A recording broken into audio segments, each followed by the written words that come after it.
And we talked about, Michael, those big 29 games coming up and the fact that they had to make some noise. They've done a great job so far. They've got 3 against the Royals and then 3 coming up at Toronto. So, despite the outcome of today's game and this past weekend against the Orioles, when they would have liked to have done better than split, they're still on track to have a great stretch here where they make up a lot of ground.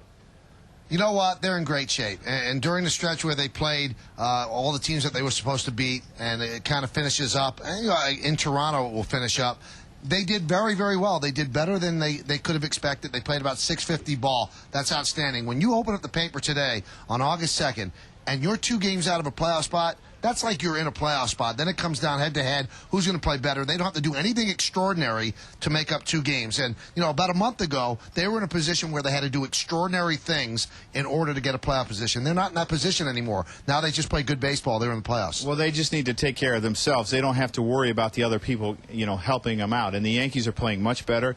They're getting Phil Hughes back this weekend, and it just seems that, there might be some other help on the way in Giambi and Chamberlain, and this team is getting healthy, and they're playing well at the right time. And they always say, Al, you want to get to within as many games as you have left with a team. Well, after the Yankees are in Toronto, they play a big 3-game series in Cleveland, and that's going to be chest to chest. Let's see who gets it. Let's see who can knock the other guy out. I think, again, they're in very, very good shape. Yeah, they got there in a very weird way. They didn't want to start the season that way, but you can't complain when at the beginning of August you're right there. Well, if there's one thing about this Yankee team, that they've been playing playoff baseball for at least a month, and that's what they're going to have to do right on through.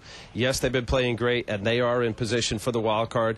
Who knows, with Boston in the East right now, it's not a concern for the Yankees, but so long as they're within reach, and that Cleveland series after Toronto, it looks good for them. Now, one thing that you have to be careful about, the Yankees have beaten the teams that they're supposed to beat. But after Toronto, they start playing very, very good teams. That's going to be a good litmus test. Remember, down the stretch, Yankees have 8 games against the Tigers. They also go out to Anaheim. They play 3 games there. 6 games against the Boston Red Sox. A lot of games against a lot of good teams. So, yes, they did what they had to do against bad teams. Now let's see how they match up against the very good teams in the American League.